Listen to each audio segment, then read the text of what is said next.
Tunasikianga mikutano ya Catherine Kuhlman, watu walikuwa naenda hata kabla yeye mwenyewe hajafika, watu wanapona. Praise the name of the living God. Lakini siku moja wakatafutilia ni nini ambayo huwa inafanya akiguza watu wanaanguka.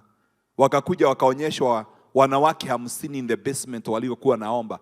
Wakaambiwa this is where hii power inapiga watu. Huu moto mnafikia ni wa stima, unapiga watu unatoka hapa. That means naye Mungu huinua watu wa kutafuta kuni.